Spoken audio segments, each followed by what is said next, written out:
Buenas tardes amigos. Voy a continuar con la lectura de Puntos de Decisión de George W. Bush. Me conecté con Don Rumsfeld en un teléfono asegurado en la oficina del general Keck en Barksdale. Había sido difícil localizar a Don porque se había convertido en uno de los primeros intervinientes en el Pentágono. Después de que el avión se estrelló, él corrió a la parte externa y ayudó a los trabajadores de emergencia a levantar víctimas y colocarlas en camillas. Le dije a Don que yo consideraba los ataques como un acto de guerra y aprobé su decisión de aumentar el nivel de preparación de la milicia a DEFCON 3 por primera vez desde el conflicto árabe-israelí en 1973. Las instalaciones militares estadounidenses alrededor del mundo incrementaron las precauciones de seguridad y se prepararon para responder inmediatamente a órdenes posteriores. Le dije a Don que nuestra primera prioridad era salir de la crisis inmediata. Después de eso, planeaba montar una respuesta militar seria. La pelota estará en tu cancha y en la de Dick Myers, presidente del Estado Mayor Conjunto, para responder, le dije. Como a las 11:30, tiempo de Luisiana, habían pasado casi 3 horas desde que había hablado al país. Estaba preocupado de que la gente tuviera la impresión de que el gobierno se estaba desvinculando. Laura había expresado la misma preocupación. Grabé un mensaje breve explicando que el gobierno estaba respondiendo y que la nación pasaría la prueba. El sentimiento estaba allí, pero el entorno, un estéril salón de conferencias en la base militar de Luisiana, no inspiraba demasiada confianza. El pueblo estadounidense necesitaba ver a su presidente en Washington.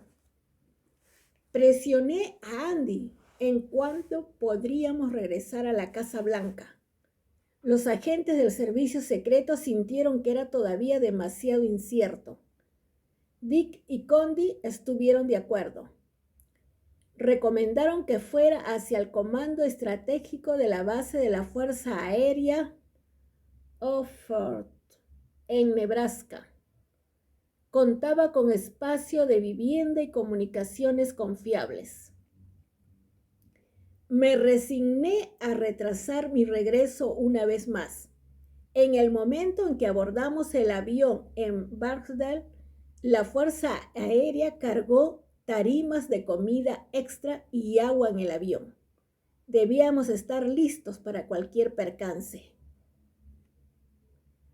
Después de que arribamos en Offutt, fui conducido al centro de mando, que estaba lleno de oficiales militares que habían estado tomando parte en un ejercicio planeado. Repentinamente, una voz se escuchó en el sistema de sonido. Señor presidente, un avión que no responde está llegando de Madrid. ¿Tenemos autoridad para derribarlo? Mi primera reacción fue, ¿cuándo terminará esto? Luego estructuré las reglas del juego que había aprobado anteriormente. Mi mente se desplazaba hacia los peores escenarios. ¿Cuáles serían las consecuencias diplomáticas al derribar un avión extranjero? ¿O qué tal si fuera demasiado tarde y los terroristas ya hubieran dado en el blanco? La voz en el altoparlante regresó. El vuelo de Madrid, dijo con otro tono de voz, ha aterrizado en Lisboa, Portugal. Gracias a Dios, pensé con alivio. Era otro ejemplo de la niebla de la guerra. Nos movimos al centro de comunicaciones donde había convocado una junta de seguridad nacional por videoconferencia. Había pensado cuidadosamente lo que quería decir. Comencé con una clara declaración. Estamos en guerra en contra del terror. De este día en adelante, esta será la nueva prioridad de nuestra administración. Recibí una puesta al día sobre la respuesta de emergencia. Luego me dirigí hacia George Tenet. ¿Quién hizo esto?, inquirí. George respondió con 2 palabras. Al-Qaeda. Antes del 9/11, la mayoría de los estadounidenses jamás había escuchado acerca de Al-Qaeda. Yo había recibido mi primer informe de la red terrorista como candidato presidencial. Árabe para la base, Al-Qaeda era una red de terror fundamentalista islámica, organizada y apoyada por el gobierno talibán en Afganistán. Su líder fue Osama Bin Laden, un radical saudí proveniente de una familia acaudalada que había sido exiliado del reino cuando se opuso a las decisiones del gobierno al permitir que las tropas estadounidenses estuvieran allí durante la Guerra del Golfo. El grupo había ostentado puntos de vista extremistas y lo consideraba su deber asesinar a cualquiera que se interponga en su camino. Al-Qaeda había tenido una inclinación por ataques de gran envergadura. 3 años antes, los terroristas llevaron a cabo bombardeos simultáneos en 2 embajadas estadounidenses en el este de África, que dejaron un saldo de muerte de 200 personas e hirieron a más de 5.000. También estuvieron detrás del ataque del USS Cole, que tomó las vidas de 17 marinos estadounidenses fuera de la costa de Yemen en octubre del 2000. Para la tarde del 9/11, los miembros de la inteligencia habían descubierto a conocidos operarios de Al-Qaeda en los manifiestos de los pasajeros de los aviones secuestrados. La CIA había estado preocupada acerca de Al-Qaeda antes del 9/11, pero su información apuntó hacia un ataque extranjero. Durante finales de la primavera y principios del verano del 2001, habíamos extremado la seguridad en las embajadas del exterior. Incrementamos la cooperación con los servicios de inteligencia extranjeros y emitimos advertencias a través de la Fuerza Armada acerca de posibles secuestros en vuelos internacionales. En los primeros 9 meses de mi presidencia, habíamos ayudado a interrumpir amenazas de terrorismo a París, Roma, Turquía, Israel, Arabia Saudita, Yemen y otros lugares.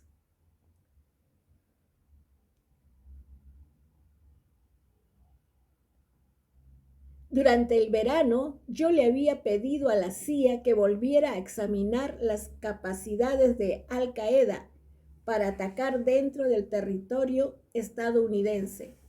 A principios de agosto, la agencia entregó un informe presidencial diario que reiteraba el intento de larga duración de Bin Laden de atacar a los Estados Unidos, pero no confirmaba cualquier plan concreto. No hemos podido corroborar algunos de los reportes sensacionalistas de amenaza, tales como Bin Laden quería secuestrar un avión de los Estados Unidos, decía el PDB.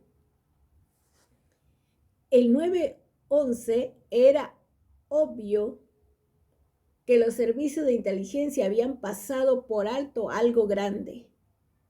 Estaba alarmado por la falla y esperaba una explicación. Sin embargo, no creí que fuera apropiado acusar o buscar culpables en medio de la crisis. Mi preocupación inmediata era el que no hubiera más operarios de Al Qaeda en territorio estadounidense. Observé la pantalla del video en el búnker de Ohud y le dije a George Tenet que mantuviera los oídos abiertos, un término que significa escuchar todo de parte de inteligencia y seguir cualquier pista. También puse en claro que planeaba usar a la milicia en esta guerra cuando el tiempo llegara. Nuestra respuesta no sería un ataque de misiles cruzados parecido a un pinchazo. Tal como lo ordené después, haríamos más que lanzar un misil de $1 millón a una tienda de campaña de $5. Cuando los Estados Unidos respondieron a estos ataques, sería deliberado, contundente y efectivo. Había otro problema que cubrir en la videoconferencia. ¿Cuándo regresar a Washington? El director del servicio secreto, Brian Stafford, me dijo que la capital todavía no estaba segura. Esta vez me puse firme. Había decidido hablar a la nación y no había manera de que lo hiciera desde un búnker bajo tierra en Nebraska. En el vuelo de regreso, Andy y el informador de la CIA, Mike Morell, vinieron a verme al salón de conferencias. Mike me dijo que el servicio de inteligencia francesa había proporcionado informes de otros operarios, denominados células durmientes, en los Estados Unidos planeando una segunda ola de ataques. Era una frase escalofriante, segunda ola. Creía que los Estados Unidos podrían superar los ataques del 11 de septiembre sin más pánico. Sin embargo, un ataque siguiente sería muy difícil de soportar. Era uno de los momentos más oscuros del día que estaba viviendo. Cuando estaba viendo la cobertura en televisión en el vuelo de regreso a casa, vi una foto de Barbara Olson. Bárbara era una comentarista de televisión muy talentosa y la esposa del fiscal general de Estado, Ted Olson, quien argumentó mi posición en el caso del recuento de votos en Florida ante la Suprema Corte. Ella había estado a bordo del vuelo 77 de American Airlines. El avión que se estrelló en el Pentágono. Ella fue mi primera conexión personal con la tragedia. Llamé a Ted por teléfono. Sonaba tranquilo, pero pude percibir el horror y la devastación en su voz. Le dije cuánto lo sentía. Él me dijo que Bárbara le había llamado desde el avión secuestrado y tranquilamente había transmitido información. Fue una patriota hasta el final. Le juré a Ted que encontraríamos a los responsables de su deceso. El vuelo de regreso a casa también me dio la oportunidad de saber si mis padres estaban bien. Mamá y papá habían pasado la noche del 10 de septiembre en la Casa Blanca y se fueron temprano por la mañana el día 11. Habían estado en el aire cuando empezaron a dar las noticias acerca de los ataques. La operadora me conectó con mi padre. Pude darme cuenta que sonaba ansioso. No estaba preocupado acerca de mi seguridad. Confiaba que el servicio secreto me protegería, sino que su preocupación era la angustia que pudiera yo estar sintiendo. Traté de tranquilizarlo. Estoy bien, dije. Papá puso a mi madre al teléfono. ¿Dónde están?, interrogué. Estamos en un motel en Brookfield, Wisconsin, respondió ella. ¿Qué es lo que están haciendo allí? Hijo, replicó, tú enviaste nuestro avión a tierra. En una hazaña extraordinaria, el secretario de Transporte, Norm Mineta, y la Fuerza Armada habían supervisado el aterrizaje seguro de 4.000 vuelos en tan solo 2 horas y pico. Tenía la esperanza de que el terror en el cielo hubiera concluido. Comencé a pensar acerca de lo que debía decirle al país cuando hablara en la oficina oval esa noche. Mi primer instinto era decir al pueblo estadounidense que éramos una nación en guerra, pero observé la carnicería por televisión y me di cuenta de que el país estaba todavía conmocionado. El declarar la guerra podía adicionalmente contribuir a la ansiedad. Decidí esperar un día más. Deseaba anunciar la decisión mayor que había tomado. Los Estados Unidos considerarían a cualquier nación que albergara terroristas como responsable de sus actos. Esta nueva doctrina derrumbaba el enfoque del pasado, el cual trataba a los grupos terroristas como diferentes a sus benefactores. Debíamos forzar a las naciones a elegir si ya fueran a atacar el terrorismo o compartir su destino. Por lo tanto, debíamos librar esta guerra en la ofensiva, al atacar a los terroristas fuera del territorio antes de que pudieran atacarnos otra vez en casa. También quería que mi discurso transmitiera mi sentido de ultraje moral. El asesinato deliberado de gente inocente es un acto de maldad pura e indescriptible. Sobre todo quería expresar consuelo y resolución, consolarlos de que nos recuperaríamos de este golpe y resolución de que traeríamos a los terroristas a la justicia. El Air Force One aterrizó en la base de la Fuerza Aérea de Andrews, en Maryland, justo después de las 6:30 de la tarde. Me moví rápidamente al Marine One, que despegó para un vuelo de 10 minutos en helicóptero.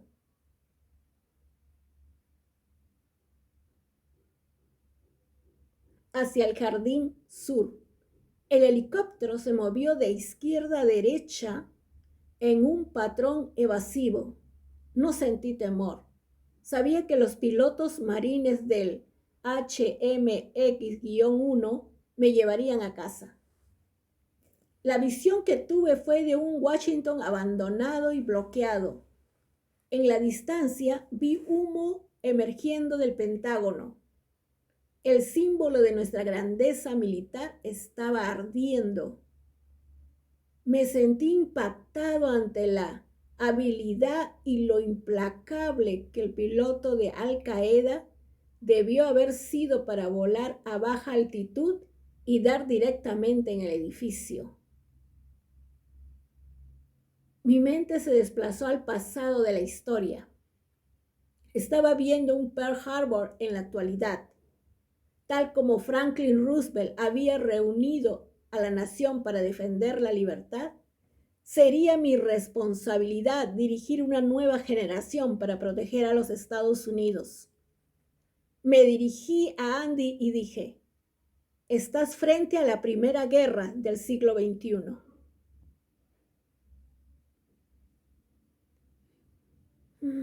Dios. Mi primera parada después de aterrizar en el Jardín Sur fue la oficina oval. Revisé un borrador de mi discurso y modifiqué unas cuantas líneas. Luego fui a la PEOC, parte de una estructura solidificada bajo tierra, construida durante los principios de la Guerra Fría para resistir un ataque sustancial.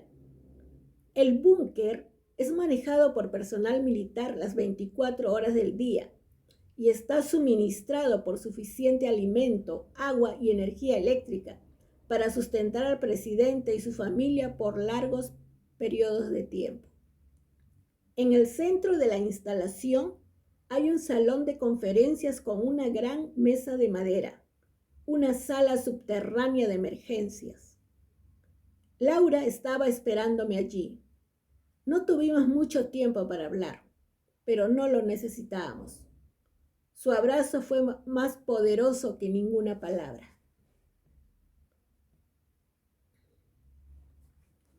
Regresé escaleras arriba. Practiqué mi discurso y luego me dirigí a la oficina oval. El día de hoy, nuestros conciudadanos, nuestra forma de vida y nuestra libertad estuvieron bajo ataque en una serie de deliberados y mortales ataques terroristas. Comencé. Describí la brutalidad del ataque y el heroísmo de aquellos que respondieron. Continué. He dirigido los recursos completos de nuestra inteligencia y a las autoridades del cumplimiento de la ley para encontrar a aquellos responsables y llevarlos a la justicia. No haremos ninguna distinción entre los terroristas que cometieron estos actos y aquellos que los albergan. El cierre fue con el Salmo 23. Aun cuando camine por el valle de la sombra de la muerte, no temeré ningún mal, porque tú estás conmigo. Sentí que el discurso fue mucho mejor que las declaraciones que hice en Florida y Luisiana. Sin embargo, supe que tendría que hacer más para levantar el ánimo de la nación en los días por venir. Después del discurso, regresé a la PEOC para reunirme con mi equipo de seguridad nacional. Deseaba ponerme al día en las últimas novedades y planear la respuesta del día siguiente. Les dije que teníamos una misión que ninguno de nosotros había buscado o esperado, pero el país resurgiría para estar a la altura del desafío. La libertad y la justicia prevalecerán, dije. La reunión terminó hasta cerca de las 10 de la noche. Había estado sin dormir desde antes del amanecer y sin parar todo el día. Carl Truscott, el encargado de la División de Protección Presidencial, nos dijo que dormiríamos en una pequeña habitación fuera del salón de conferencias de la PEOC. Contra la pared estaba un viejo sofá con una cama plegable dentro. Parecía que el propio Harry Truman lo hubiera puesto él mismo allí. Pude imaginar una noche sin descansar, batallando con el viejo colchón y las barras de acero de soporte. El siguiente día traería consigo importantes decisiones y necesitaba dormir para pensar con claridad. No hay forma de que yo duerma allí, le dije a Carl. Se dio cuenta de que yo no cambiaría de opinión. Duerma en la residencia, dijo. Le avisaremos si surgen problemas. No pude conciliar el sueño fácilmente. Mi mente reproducía las imágenes del día. Los aviones estrellándose sobre los edificios, las torres derrumbándose, el Pentágono en llamas. Pensaba en el dolor que tantas familias estarían experimentando. También pensé en el heroísmo, las azafatas de los aviones secuestrados que calmadamente llamaron a los supervisores para reportar su estatus y los primeros intervinientes que corrieron a ayudar a través de las llamas en el World Trade Center y el Pentágono. Precisamente cuando estaba a punto de quedarme dormido, vi la silueta de una figura en la puerta de la habitación. Estaba respirando con dificultad y gritando: Señor presidente, la Casa Blanca está siendo atacada, vámonos.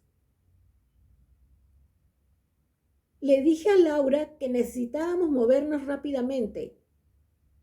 No tuvo tiempo de ponerse los lentes de contacto, por lo tanto se sostuvo de mí. Tomé su bata y la guié con un brazo mientras que levantaba a Barney, nuestro terrier escocés, con la otra. Llamé a Spot, nuestro Springer Spaniel inglés, para que nos siguiera. Estaba descalzo y usaba shorts y una camiseta. Hemos de haber sido semejante visión.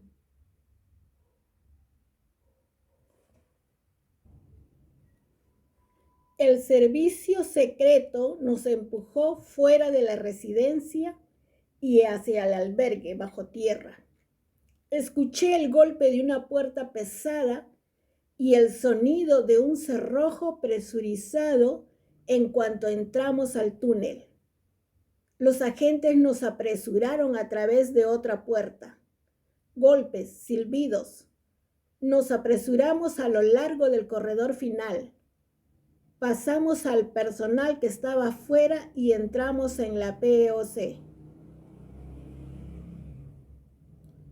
Después de algunos minutos, un hombre militar se dirigió hacia el salón de conferencias. Señor presidente, dijo sin rodeos, fue uno de los nuestros. Un F-16 de combate había volado a lo largo del Potomac emitiendo la señal incorrecta con el transpondedor. Un día que comenzó con mi rutina de ejercicio matutino alrededor de un campo de golf, terminó con una refriega hacia el búnker para escapar de un posible ataque a la Casa Blanca.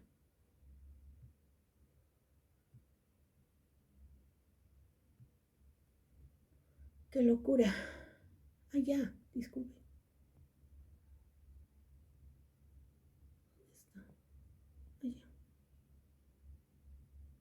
Cuando desperté el 12 de septiembre, los Estados Unidos era un lugar distinto. Los vuelos comerciales estaban detenidos. Vehículos blindados patrullaban las calles de Washington. Un ala del Pentágono había sido reducida a escombros.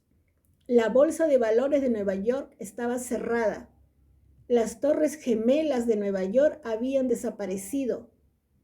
El centro de mi mandato, el cual yo esperaba que fuera de política interna, ahora se expandía a un estado de guerra. Esa transformación mostró qué tan rápido puede cambiar el destino y cómo algunas veces los deberes más desafiantes que un presidente enfrenta son inesperados. La mentalidad de la nación había sido sacudida. Las familias se estaban abasteciendo de máscaras contra gases y agua embotellada. Algunos abandonaron las ciudades y se fueron al campo temiendo que los edificios de la ciudad pudieran ser blancos de ataque. Otros que trabajaban en los rascacielos no pudieron regresar a trabajar. Muchos se rehusaban a abordar un avión por semanas o meses. Había la impresión de que habría otro ataque.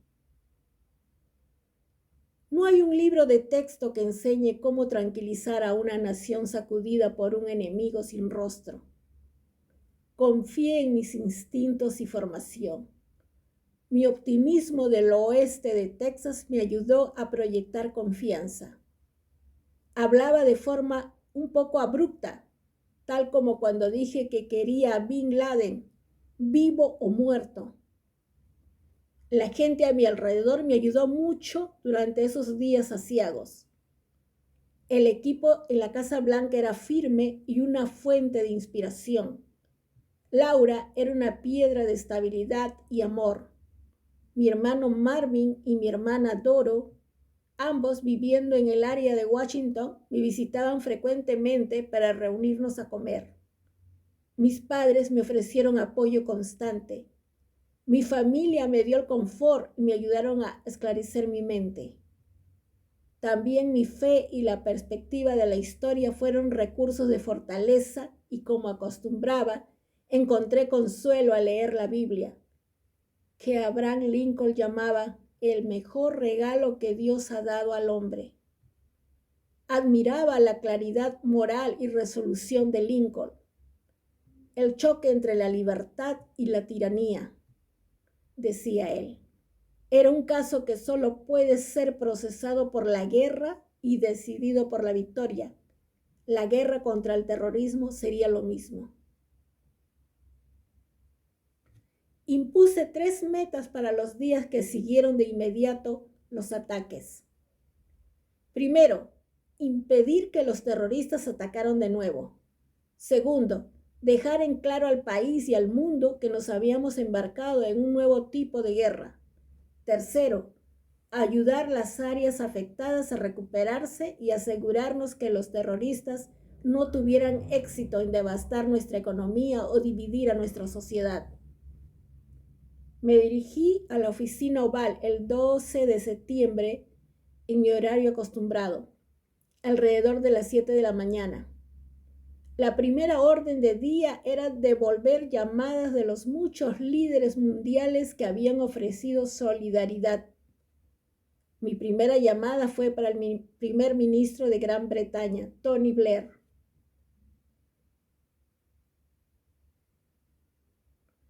Tony empezó diciendo que estaba en un estado de conmoción y que apoyaría a los Estados Unidos al 100% en la guerra contra el terrorismo. No había vacilación en su voz. La conversación me ayudó a cimentar la amistad más cercana que hubiera creado con cualquier líder extranjero. Con el paso de los años, cuando las decisiones de la guerra se hicieron más difíciles, algunos de nuestros aliados vacilaron. Tony Blair nunca lo hizo. Cada líder que llamó expresó apoyo. Jean Chrétien de Canadá simplemente dijo: estamos con ustedes. Una promesa que había sido confirmada por los ciudadanos canadienses que dieron la bienvenida a miles de estadounidenses varados después de que sus aviones fueron desviados. Silvio Berlusconi de Italia me dijo que había llorado como un niño y no podía parar de hacerlo, y prometió cooperación. Jiang Zemin de China, Gerhard Schröder de Alemania y Jacques Chirac de Francia prometieron ayudar en la forma que pudieran. Junichiro Koizumi, primer ministro de la nación que golpeó a los Estados Unidos en Pearl Harbor, llamó a los eventos del 11 de septiembre no solo un ataque en contra de los Estados Unidos, sino un ataque en contra de la libertad y la democracia. Por primera vez en la historia de 52 años de la OTAN, los miembros de la alianza votaron por invocar el artículo 5 de la Carta. El ataque a uno es el ataque a todos. La coalición de los voluntarios en la guerra contra el terrorismo se estaba formando y por el momento todos deseaban unirse. Después de mis llamadas, recibí un informe de la CIA y convoqué a una reunión NSC en el salón del gabinete. George Tenet confirmó que Bin Laden era el responsable de los ataques. Los puntos de intersección de inteligencia habían revelado que miembros de Al Qaeda se felicitaban unos a otros en el oriente de Afganistán. Puse en claro que este sería un tipo de guerra diferente.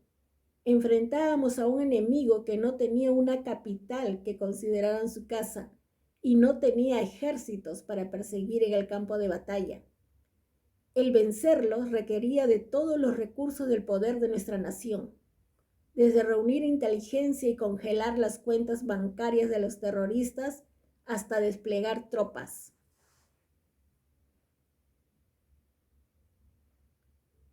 La reunión me dio la oportunidad de hablar con la prensa. Estaba listo para hacer declaraciones que había pospuesto la noche anterior.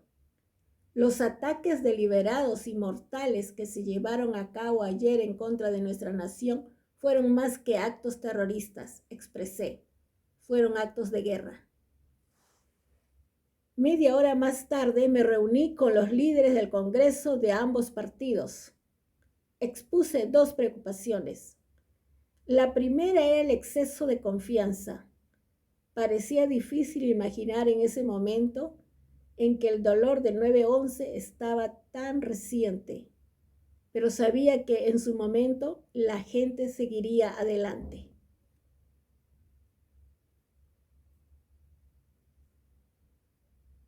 Como líderes electos, teníamos la responsabilidad de mantenernos enfocados en la amenaza y pelear la guerra hasta que nos impusiéramos.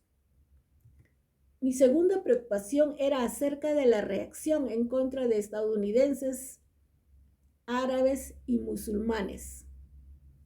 Había escuchado reportes de hostigamiento verbal en contra de personas que tenían el aspecto de ser del Medio Oeste.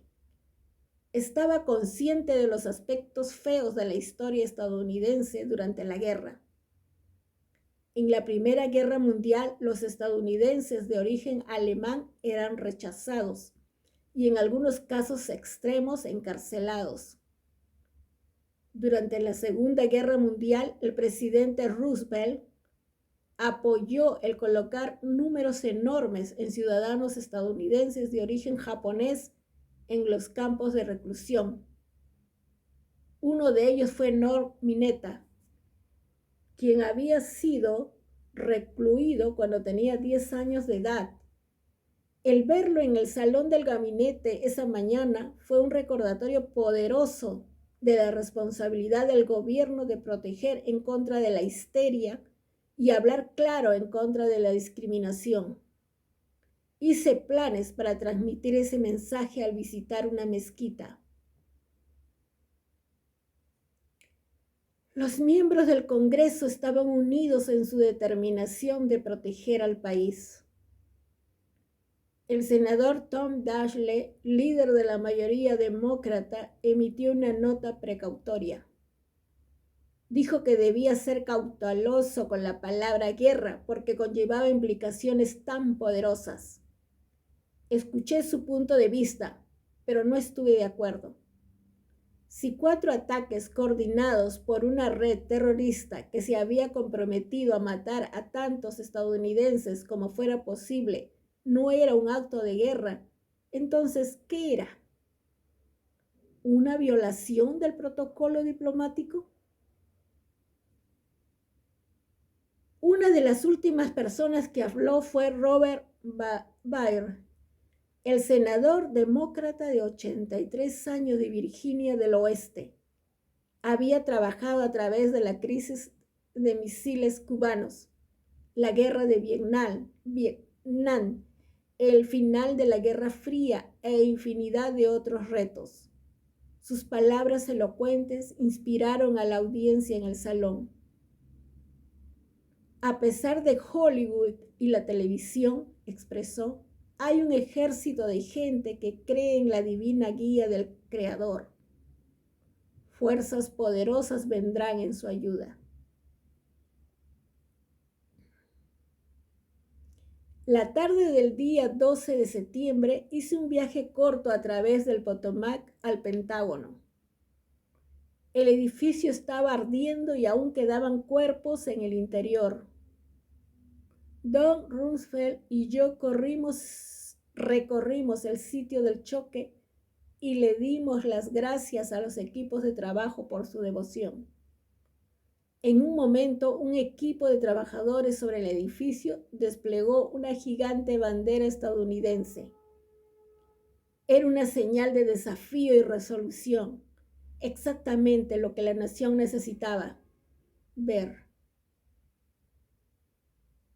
Uno de los últimos grupos con los que me reuní fue el grupo de la morgue. Joe Hagin los reunió. Estaban cubiertos de polvo después de cumplir con el deber más triste de todos. Les expresé cuánto apreciaba la dignidad con la que cumplían con su trabajo.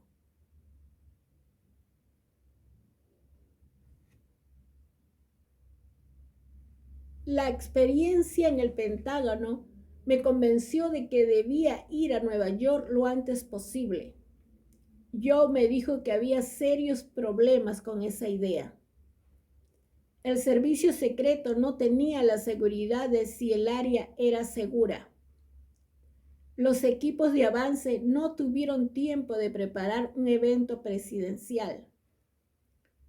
Nadie tenía idea de cómo sería el ambiente en la zona cero. Eran preocupaciones genuinas, pero yo había tomado la decisión.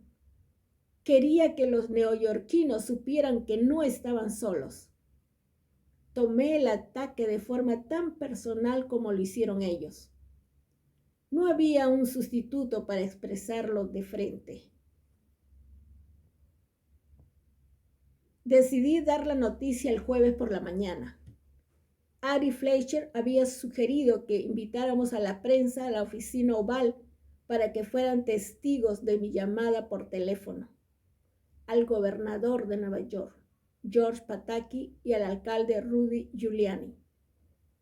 No tengo palabras para expresar lo orgulloso que estoy de los buenos ciudadanos en esta parte del país y el extraordinario trabajo que ustedes están haciendo. Expresé y luego le di la sorpresa. Ustedes me han extendido una gentil invitación para ir a la ciudad de Nueva York y yo la acepto. Llegaré mañana por la tarde.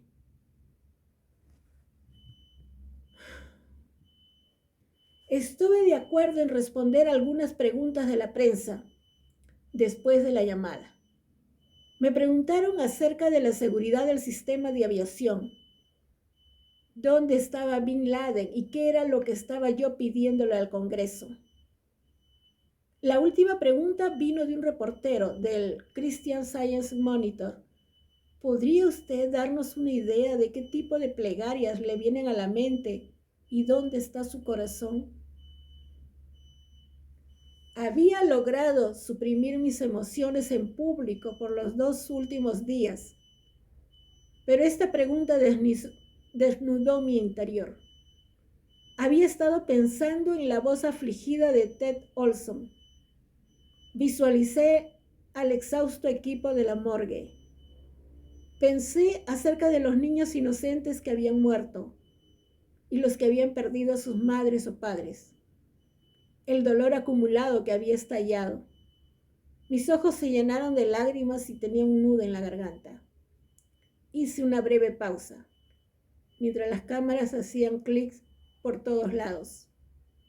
Recuperé la compostura, posé mis manos sobre el escritorio de la oficina oval y me incliné hacia adelante. Por ahora, no pienso en mi persona. Pienso acerca de las familias, los niños. Soy un hombre amoroso, pero también alguien con una misión que cumplir y que cumpliré. Más tarde, ese día, Laura y yo acudimos a Washington Hospital Center a visitar a las víctimas del Pentágono. Algunos tenían quemaduras sobre enormes porciones de sus cuerpos. Le pregunté a uno si era un guardabosques del ejército. Sin ninguna interrupción respondió: no señor, pertenezco a fuerzas especiales. Mi coeficiente intelectual es muy alto para ser un guardabosque. Todos en la habitación, su esposa, sus médicos, Laura y yo, soltamos la carcajada. Se sintió poder reír. Salí del hospital inspirado por el coraje de los heridos y la compasión de los doctores y enfermeras.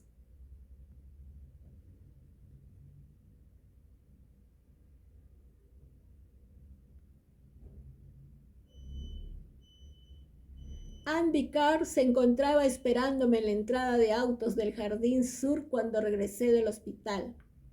Antes de que pudiera dar un paso fuera de la limusina, abrió la puerta y se me unió.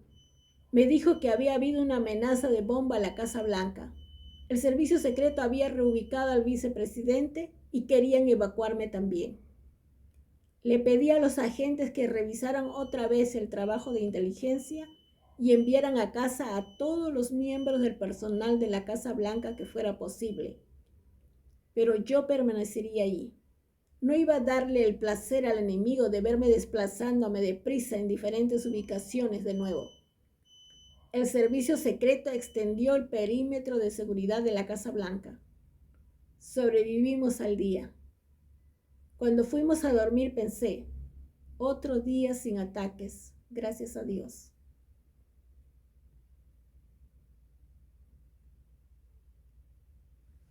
Casi 3.000 hombres, mujeres y niños inocentes fueron asesinados el 11 de septiembre.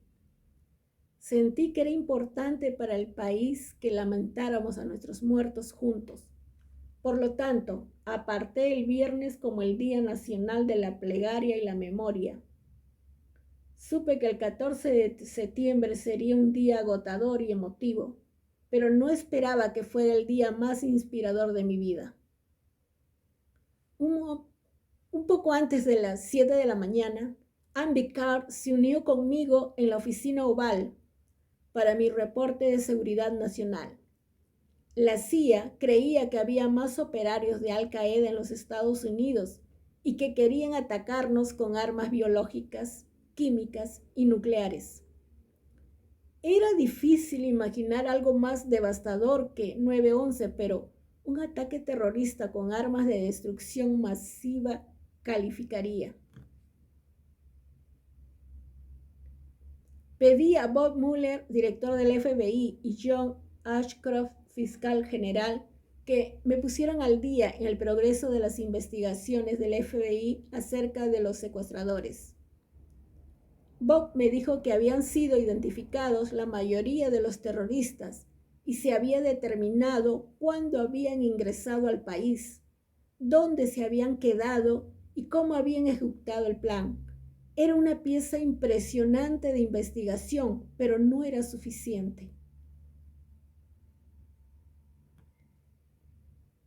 ¿Qué es lo que están haciendo para detener el siguiente ataque?, inquirí.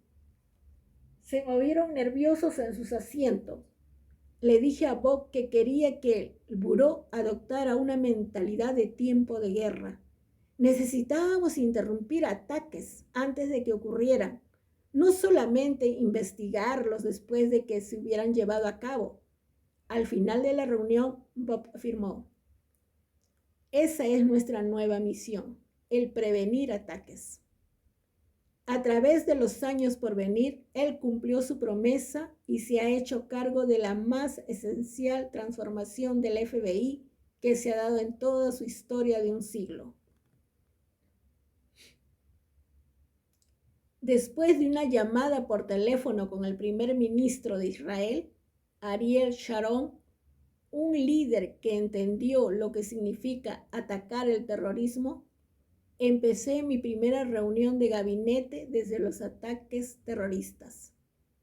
En cuanto puse un pie dentro del salón, el equipo empezó a aplaudir. Quedé sorprendido y conmocionado ante su apoyo tan sentido. Las lágrimas brotaron por segunda vez en 2 días. Comenzamos la reunión de gabinete con una plegaria. Le pedí a Don Rumsfeld que la dirigiera. Ofreció palabras conmovedoras acerca de las víctimas de los ataques y pidió paciencia para medir nuestro deseo para la acción. El momento de silencio después de las plegarias me dio tiempo para poner en orden mis emociones.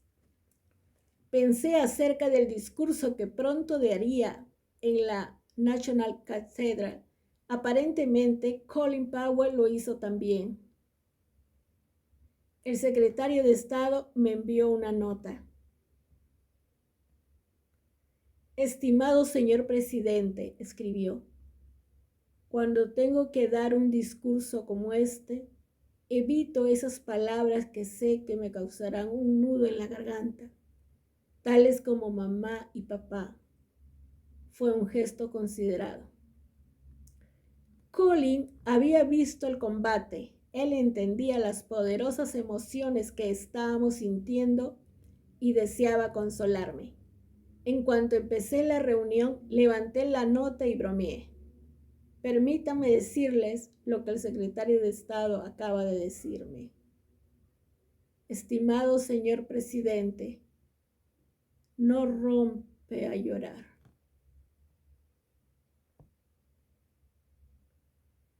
La National Cathedral Es una estructura asombrosa, con techos a 102 pies, 31 metros, por encima del piso, arbotantes elegantes y brillantes vidrieras.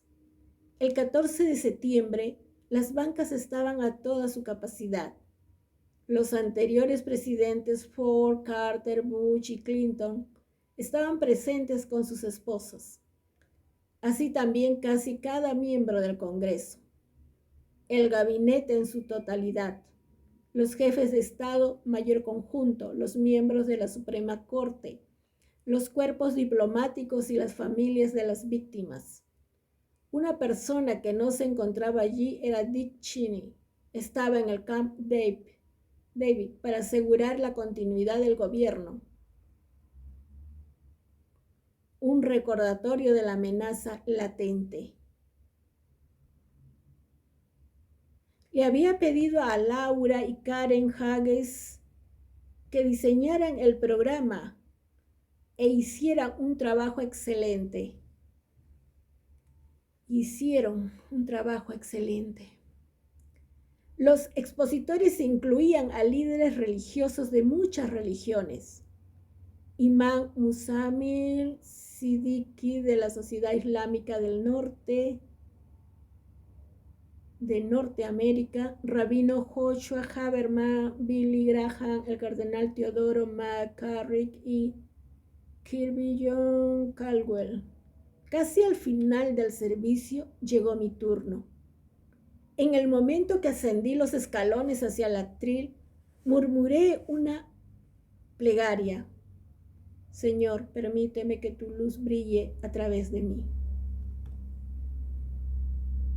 El discurso de la catedral fue el más importante de mi incipiente mandato. Les había dicho a los escritores de mi discurso, Mickey Herson, John McConnell y Matthew Scully, que deseaba cumplir 3 objetivos: lamentar la pérdida de vidas, recordar a la gente que había un Dios amoroso y poner en claro que aquellos que atacaron nuestra nación se verían frente al rostro de la justicia. Estamos aquí en medio de una hora de aflicción, fue el inicio. ¿Cuántos han sufrido pérdidas tan grandes? Y este día expresamos el dolor de nuestra nación. Venimos ante Dios para orar por los perdidos y los fallecidos, y por aquellos que los aman, a los niños, padres y cónyuges, así como a las familias y amigos de los perdidos. Ofrecemos nuestra más profunda condolencia de parte de la nación y les aseguro que no están solos. Observé a la multitud. 3 soldados sentados a mi derecha tenían lágrimas que rodaban por sus mejillas. También la mujer que era mi líder de avanzada, Charity Wallace, estaba determinada en no caer presa del contagio del llanto. Había un lugar donde no me atreví a mirar, la banca donde estaban sentados mis padres y Laura. Continué. Solo 3 días han transcurrido de estos eventos. Los estadounidenses aún no vislumbran la distancia de la historia. No obstante, nuestra responsabilidad con la historia ya es diáfana. Responder a estos ataques y librar al mundo del mal. La guerra ha sido declarada en contra de nosotros a hurtadillas, con engaño y asesinato. Esta es una nación pacífica, pero fiera cuando le avivan la indignación. Este conflicto ha comenzado en el tiempo y términos de otros. Va a terminar de una forma y en un momento en que elijamos. Las señales de Dios no siempre son las que buscamos. Aprendemos en la tragedia que sus propósitos no siempre son los nuestros. Sin embargo, las plegarias del sufrimiento íntimo ya sea en nuestros hogares o en esta gran catedral, son conocidas, escuchadas y entendidas. Este mundo que Él creó es de un diseño en apego a la moral. El dolor, la tragedia y el odio son solo por una temporada. La bondad, la memoria y el amor no tienen límite. Y el Señor de la vida sostiene a todos aquellos que mueren y a todos aquellos que lamentan.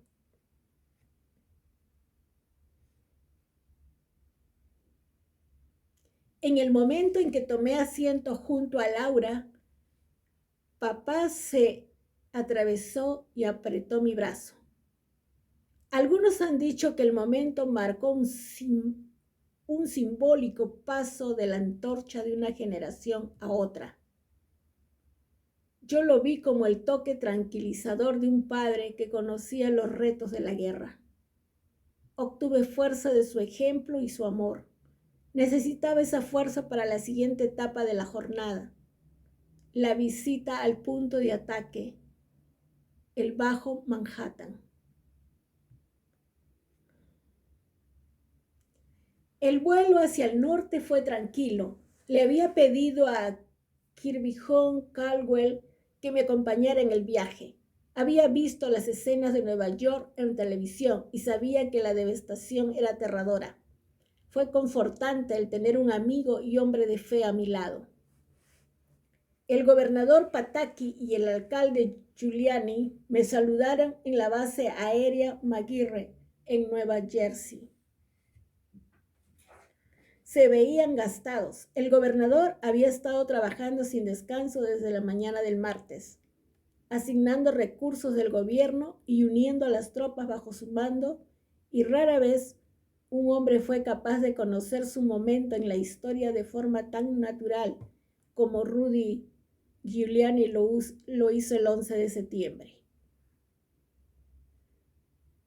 Era desafiante en el momento preciso, afligido ante la tragedia de la que fue testigo y al mando en todo momento. Abordé el helicóptero con George y Rudy. En el vuelo hacia la ciudad, los pilotos marinos volaron sobre la zona cero.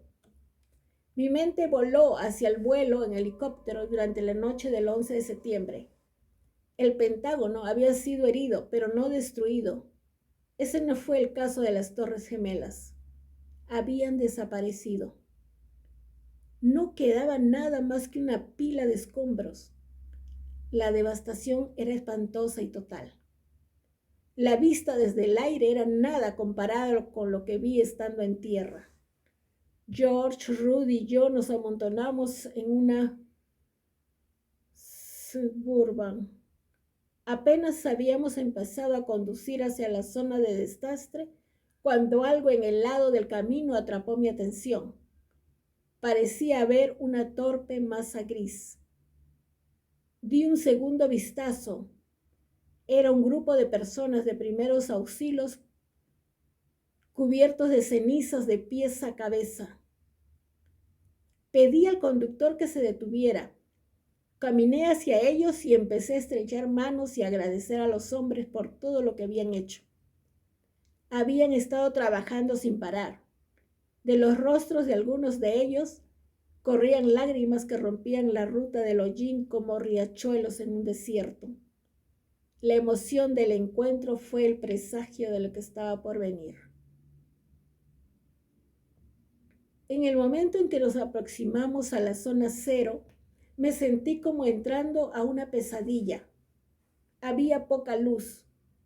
El humo estaba en el aire y se mezclaba con pequeñas partículas de escombros, creando una escalofriante cortina gris. Chapoteamos a través de los charcos que se habían formado por la lluvia matutina y el agua utilizada para apagar los incendios. Había algunas charlas entre los oficiales locales. Aquí es donde estaba la sede. Allá es donde la unidad se reagrupó. Intenté escuchar, pero mi mente continuaba regresando a la devastación y a aquellos que ordenaron los ataques. Nos habían herido aún peor de lo que yo había comprendido. Habíamos estado caminando por algunos minutos cuando George y Rudy nos dirigieron hacia un hoyo donde los trabajadores de rescate estaban cavando a través de los escombros para encontrar sobrevivientes. Si el resto del lugar era una pesadilla, esto era un verdadero infierno. Se veía más oscuro que el área de arriba. Además del pesado hollín en el aire, habían pilas de vidrio y metal destrozados. Cuando los trabajadores me vieron, se formaron en línea. Estreché la mano de cada uno. Sus rostros y ropa estaban muy sucios. Sus ojos estaban enrojecidos y sus voces enronquecidas. Había una completa gama de emociones. Había dolor y cansancio, preocupación y esperanza, coraje y orgullo. Varios tranquilamente dijeron, gracias, o Dios lo bendiga, o estamos orgullosos de usted. Le dije que eso era precisamente lo que yo sentía por ellos.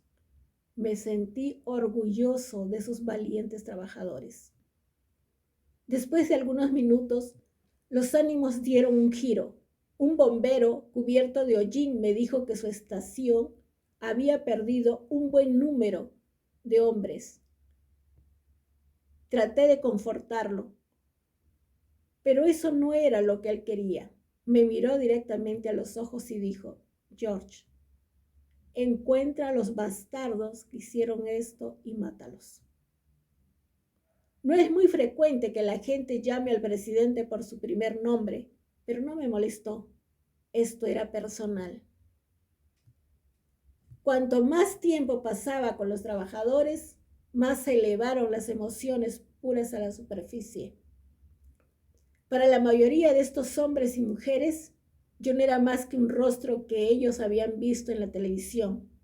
No me conocían, no me habían visto pasar la prueba. Querían asegurarse de que yo compartía su determinación. Un hombre gritó, «No me decepcione», y otro directo a mi rostro, «Haz lo que sea necesario». La sed de sangre era palpable y entendible. Andy Carr preguntó si deseaba decirle algo a la multitud. Decidí que debía hacerlo. No había un escenario, un micrófono ni comentarios preparados. Andy me colocó en un montículo de metal. Miré al agente del servicio secreto, Carl Truscott, quien asintió de que era seguro para escalar. Un viejo bombero estaba de pie encima del montón. Estiré la mano y él me ayudó a subir junto a él. Su nombre era Bob Beckwith. Nina Bishop, una miembro del equipo de avanzada, había encontrado un megáfono que podía utilizar para dirigirme a los que estaban reunidos. Lo puse en mis manos. La audiencia podía verme encima del montículo, que después me enteré que era un camión de bomberos destrozado. Mi primer instinto fue consolar. Les dije que los Estados Unidos estaban arrodillados en oración por las víctimas, los rescatistas y las familias. La gente gritó, «No lo oímos», y yo les respondí, «Yo los oigo», y esa respuesta recibió un aplauso. Estaba esperando reanimar a los trabajadores y expresarles la resolución del país. De repente supe cómo hacerlo. «Yo puedo oírlos y el resto del mundo también», dije, iniciando un estruendoso rugido. «Y la gente que derribó estos edificios nos oirán a todos muy pronto». La concurrencia explotó. Fue una liberación de energía que nunca había sentido antes. Comenzaron un canto de Estados Unidos, Estados Unidos, Estados Unidos. Había pasado mucho tiempo en Nueva York a través de los años, pero no fue hasta el 14 de septiembre del 2001 en que adquirí un sentido del carácter real de la ciudad. Después de la visita a la zona cero, condujimos 3 millas al norte hacia el Javits Center.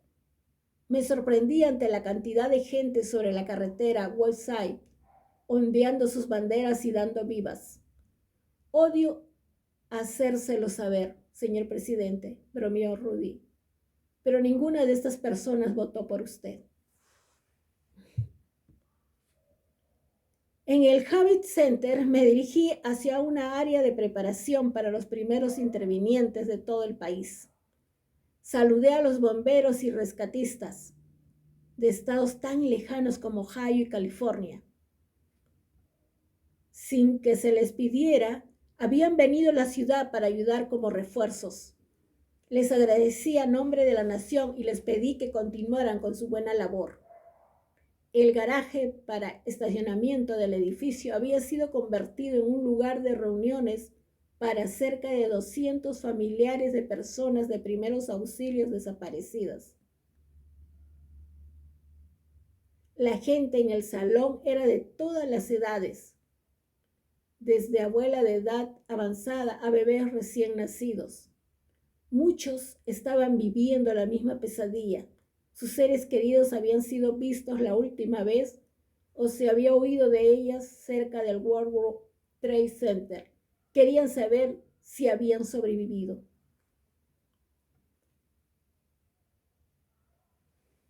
Acababan de ver los escombros de las torres. Sabía que sería un milagro si encontraban sobrevivientes. Aún así, las familias se negaban a darse por vencidas. Oramos juntos y lloramos juntos también. Mucha gente me pedía fotografías o autógrafos. Me sentí extraño firmando autógrafos en un momento de dolor, pero quería hacer algo que mitigara un poco su dolor. Le pedí a cada familia que me platicara un poco de su familiar perdido. Luego dije, voy a firmar esta tarjeta y luego cuando tu papá, mamá, hijo o hija vuelva a casa, te creerá que en verdad conociste al presidente. En cuanto me dirigí a la última esquina del lugar, vi a una familia reunida alrededor de una dama que estaba sentada. Me senté junto a ella y me dijo que su nombre era Arlene Howard. Su hijo era oficial de policía de la autoridad portuaria, quien había tenido el día 11 de septiembre de descanso, pero fue como voluntario a ayudar en cuanto escuchó acerca de los ataques. La última vez que fue visto se desplazaba con prisa entre el polvo y el humo 3 días antes. Mientras me estaba preparando para despedirme, Arlene buscó en su bolso y extendió la mano. Contenía un objeto de metal. Esta es la placa de mi hijo. Su nombre es George Howard. Por favor, recuérdelo, me dijo en el momento en que presionaba la insignia en mi mano. Le prometí que lo haría. Serví 2.685 días como presidente después de que Arlene me dio esa placa. La conservé conmigo cada uno de esos días. Con el paso de los años, la mayoría de los estadounidenses volvieron a sus vidas normales. Eso era natural y aconsejable. Significaba que el país estaba sanando y las personas se sentían más seguras. En el momento en que estoy grabando estos pensamientos, ese día de Apocalipsis es una memoria lejana para algunos de nuestros ciudadanos. Los estadounidenses más jóvenes no tienen un conocimiento de primera mano de lo que ocurrió. Con el tiempo, el 11 de septiembre pasará a sentirse más como el día de Pearl Harbor, una fecha de honor en el calendario y un importante momento de la historia, pero no una cicatriz en el corazón o una razón para luchar. Para mí, la semana del 11 de septiembre siempre será algo más. Todavía veo el Pentágono ardiente, las torres en llamas y la pila de acero retorcido. Aún escucho las voces de los seres queridos buscando sobrevivientes y de los trabajadores gritando, no nos decepcione, y lo que sea necesario. Aún siento la tristeza de los niños, la agonía de las víctimas quemadas y el tormento de las familias destrozadas. Aún me maravillo de la valentía de los bomberos, de la compasión de los extraños y del valor sin parangón de los pasajeros que forzaron el avión a su caída. El 11 de septiembre replanteó el sacrificio, replanteó el deber y replanteó mi trabajo. La historia de esa semana es la clave para entender mi mandato como presidente. Hubo tantas decisiones que siguieron, muchas de ellas controversiales y complejas. Sin embargo, después del 9/11, sentí que mi responsabilidad era clara. Por el tiempo en que estuve en la oficina, nunca pude olvidar lo que ocurrió a los Estados Unidos ese día. Pondría mi corazón y mi alma en la protección del país como fuera necesario.